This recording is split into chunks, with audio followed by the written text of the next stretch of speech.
তো আজকে আমি এই বাটা মাছ দিয়ে কচু দিয়ে রান্না করব। এই মাছগুলো কিন্তু আমাদের পুকুরের মাছ, এই যে অনেক বড় বড় সাইজের মাছ, বাটা মাছ। তো মাছও আমাদের পুকুরের, আর যে সবজিটা রান্না করব সেটা কিন্তু গ্রামেরই। বাটা মাছগুলো রান্না করব হলো এই যে কচু দিয়ে, কাঠকচু, এটাকে আমরা বলি কাঠকচু। তো এই কচুগুলো আমার বোনের শ্বশুরবাড়ি থেকে দেওয়া হয়েছে। তো আমার বোন জামাই বাড়িতে গিয়েছিল ভোট দেওয়ার জন্য, তো সে ওখান থেকে নিয়ে আসছে। ওর জন্য কিছু রাখছে আর এইটুক আমাকে দিয়েছে। মোটামুটি এক তরকারি হয়ে যাবে। তো এখন আমি বাটা মাছ দিয়ে এই কচু দিয়ে রান্না করব। মনে হচ্ছে কচুটা খুব ভালো, এই যে একবারে নরম। এটা আমি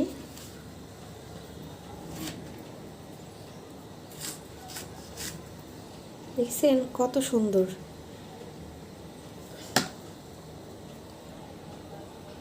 হ্যালো বন্ধুরা, আসসালামু আলাইকুম। সবাই কেমন আছেন? আশা করি অনেক অনেক ভালো আছেন। Welcome to everyday blog BD channel. Everyday blog BD চ্যানেলে সবাইকে স্বাগতম। যারা নতুন অবশ্যই কিন্তু চ্যানেলটা সাবস্ক্রাইব করে পাশেই থাকবেন, এবং আমার ভিডিওটি ভালো লাগলে লাইক কমেন্ট শেয়ার করতে কিন্তু ভুলবেন না। আর অবশ্যই নোটিফিকেশানটা কিন্তু অন করে রাখবেন। যখনই আমি ভিডিও ছাড়বো তখনই কিন্তু নোটিফিকেশনের মাধ্যমে ভিডিওটা পেয়ে যাবে। তো আজকের রেসিপিটা কিন্তু খুব সুন্দর হতে যাচ্ছে, একদম ফ্রেশ ফ্রেশ মাছ সবজি। তো বন্ধুরা সাথেই থাকুন। তো আমি কচুটা কেটে নিচ্ছি।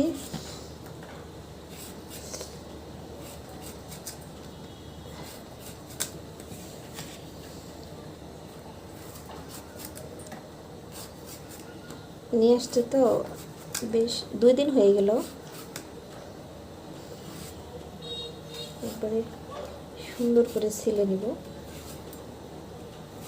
ভিতরে কিন্তু আয়রন জমে গেছে। কচু সাধারণত টাটকা টাটকা মানে উঠায় রান্না করে খেতে হয়, ক্ষেত থেকে উঠায় কিন্তু রান্না করে খেতে হয়, তাহলে এরকম আয়রন জমে না। যেহেতু আমরা দূর থেকে সবজিটা পেয়েছি, সেক্ষেত্রে তো আমাদের মানে কোনো উপায় নেই টাটকা রান্না করে খাওয়া। তো যাই হোক, এটাই কাটছি।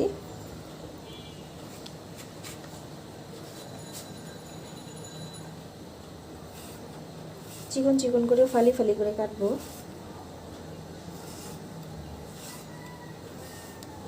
এই যে এরকম করে কেটে নিলাম।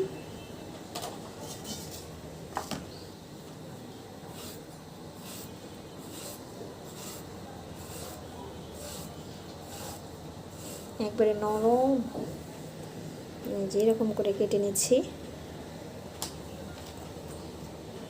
এখন উপরের এই অংশটা ফেলে দিব, দিয়ে ভিতরে যে নরমটা সেটা নিব। এটা এক ভাগই করলাম কারণ গলে যাবে একদম। সেম এটাও তাই, এই যে। আর এটার উপরে এটা ফেলে দিতে হবে।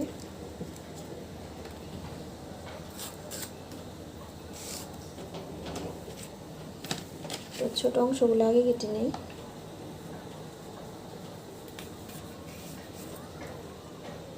সবুজ, যে কচুগুলোর ভিতরে সবুজ সবুজ থাকে ওইগুলো কিন্তু গলে যায় ভালো, আর গলা চুলকাবে না।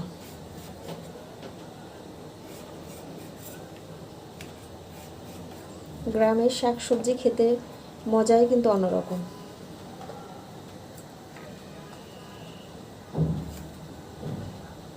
আর গ্রাম থেকে কেউ কিছু পাঠালে অনেক আনন্দ লাগে কিন্তু।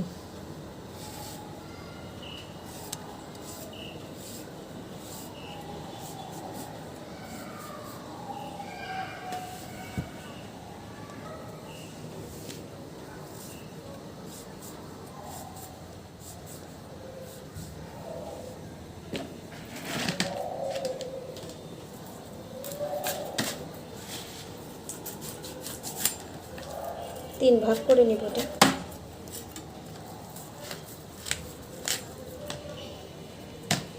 দেখা যাচ্ছে প্রত্যেকটা অংশের ভিতরে কিন্তু এই যে এরকম সবুজ সবুজ আছে, তার মানে এটা কিন্তু সুন্দরভাবে গলে যাবে।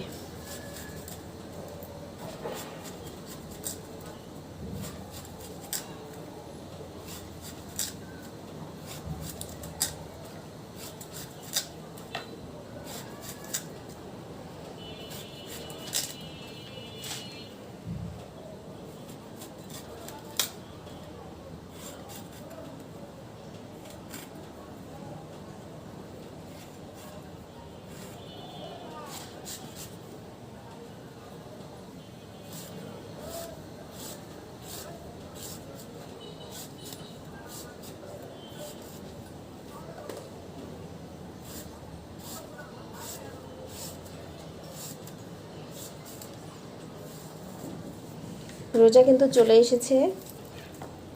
এসে গেছে বলতে দরজায় কিন্তু কড়া নাড়ছে। ইনশাআল্লাহ আল্লাহ যদি হাতে বেছে বেছে রাখে কালকে রাতে কিন্তু ভাত খাওয়া লাগতে পারে।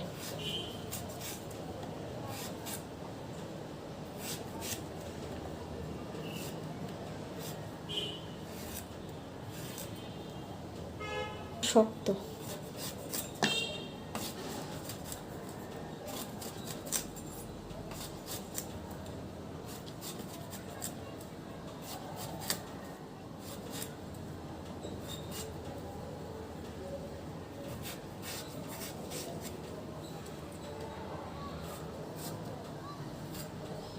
যাদের রক্তেতে হিমোগ্লোবিন কম তারা কিন্তু নিয়মিত কচুর শাক, কচু, কলার মোচা এগুলো খেলে কিন্তু হিমোগ্লোবিনটা ঠিক হয়ে যায়।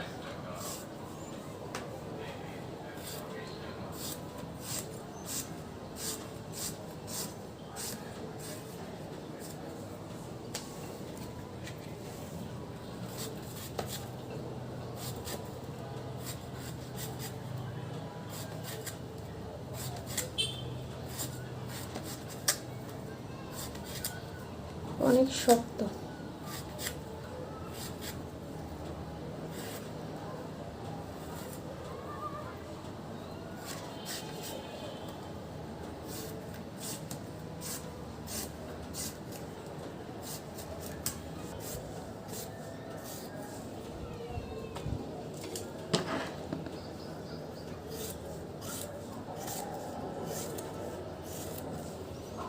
কচু কাটা কিন্তু শেষ।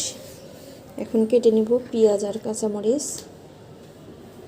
এই যে এতখানি হয়ে গেছে, মাশাআল্লাহ।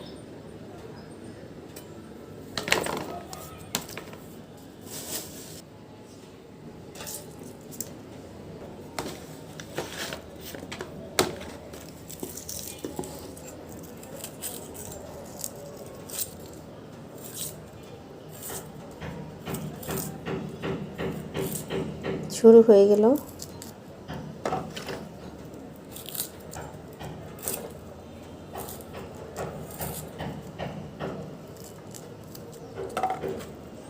ঢক ঢক শব্দ, পেঁয়াজ নষ্ট হয়ে গেছে।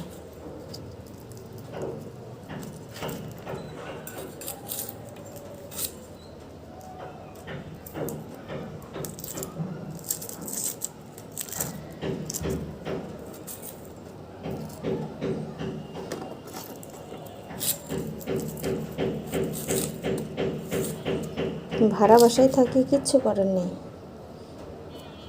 আর রাস্তার সাথে বাসা হলে তো অনেক কষ্ট।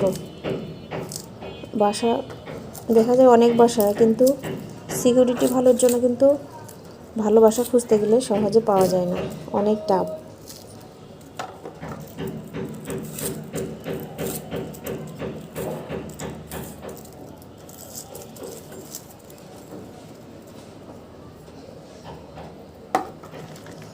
মরিচের ডালগুলো খুলে নেই।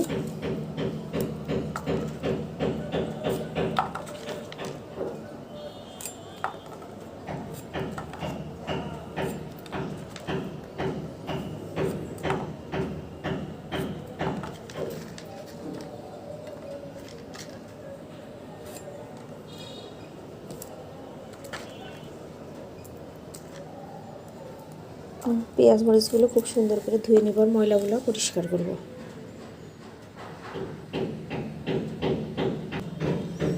পেঁয়াজ মরিচগুলো খুব সুন্দর করে ধুয়ে নিলাম। এখন আমি কেটে নিব।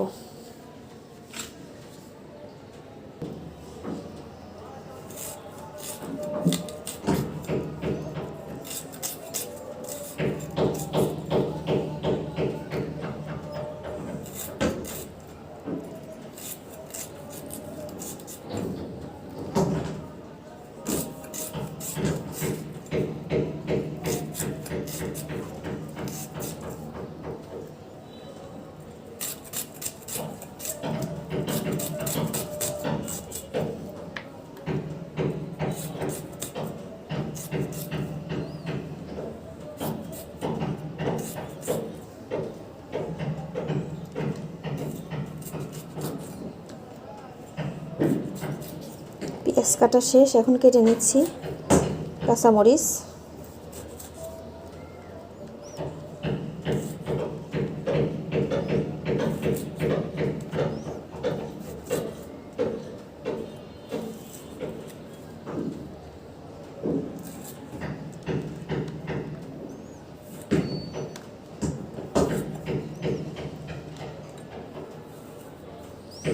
এখন কেটে নিব টমেটো 2টা।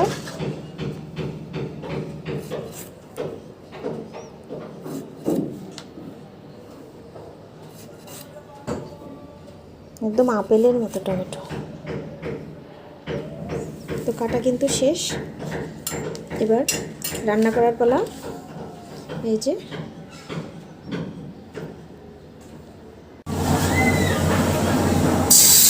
মশলা তো মাছগুলো মেখে রেখেছি, এখন সবগুলো মাছ ভাজি করে নেব।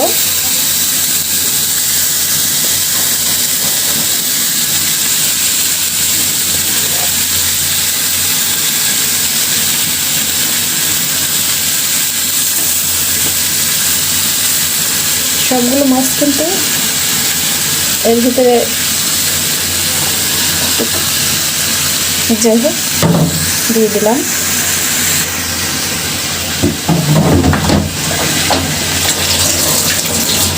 গ্যাসের চাপটা কিন্তু এখন একেবারেই কম দেখতে পাচ্ছি।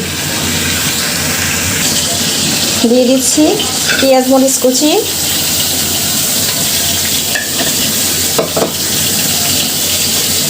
দিয়ে দিচ্ছি তেল,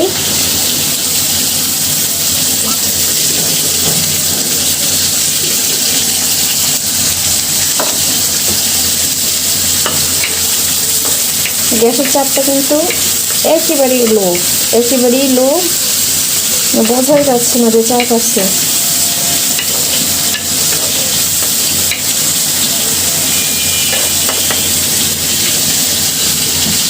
পেঁয়াজটা ঢেকে দিয়ে গরম করে নিতে হবে।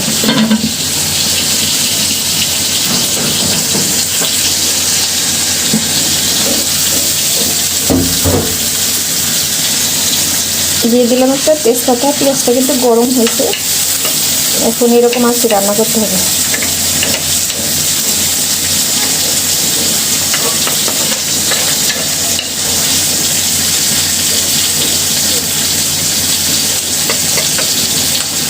আজকে অনেক দেরি হয়ে যাবে রান্না করতে। তো পেঁয়াজ যতটুকু হয়েছে। তো আমি কিন্তু সবসময় বলে থাকি যে আমাদের এই বিল্ডিংয়ে কিন্তু গ্যাসের কোনো সমস্যা হয় না। তো এখন কিন্তু আমি দেখতে পাচ্ছি যে একেবারেই গ্যাস নেই, চুলা বন্ধ হয়ে যাবে, এরকম সমস্যা কিন্তু হয় না। তো যাই হোক, হতেই পারে, এরকম কোনো ব্যাপার না, এটা হলো প্রাকৃতিক জিনিস। আর আমি আজকে মশলাটা কষাতে পারলাম না, এইভাবে দিয়ে দিলাম সব কিছু একবারে। হলুদ, মরিচ, লবণ, ধনিয়া, আদা রসুন বাটা,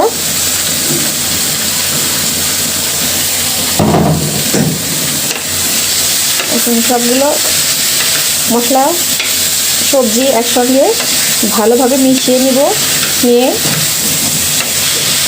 কষিয়ে তারপরে ঝোল দিব। একটুখানি পানি দিই।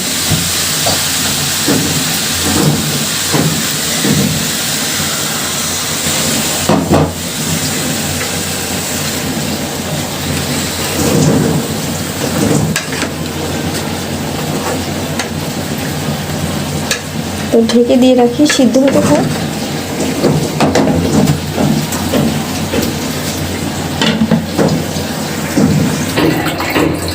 তরকারিটা কিন্তু ফুটতেছে, চুলার আঁচ কিন্তু ফুল।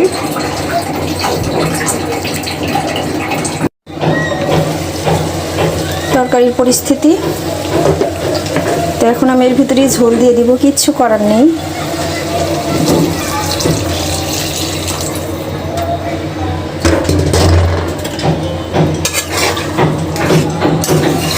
অবশ্য কচুটা কিন্তু আমার খুব সুন্দরভাবে একদম সিদ্ধ হয়ে গেছে।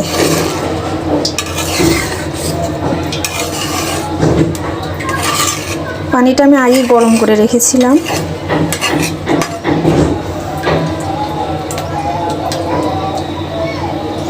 হতে থাক যতক্ষণ সময় লাগে।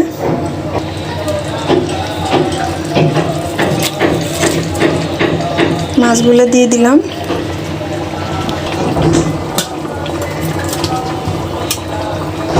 মাছটা কিন্তু সুন্দরভাবে ভাজি হয়েছে।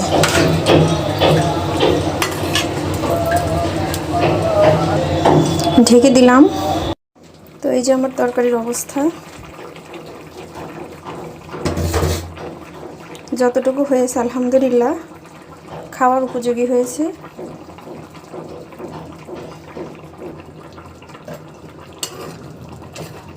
তো সবাই ভালো থাকবেন, সুস্থ থাকবেন। আজকের মতো এ পর্যন্তই। চাইলে আপনারা বাটা মাছ দিয়ে কচু দিয়ে এভাবে রান্না করে খেতে পারেন, অনেক মজা লাগবে। তো সবাই ভালো থাকেন। আসসালামু আলাইকুম, আল্লাহ হাফিজ।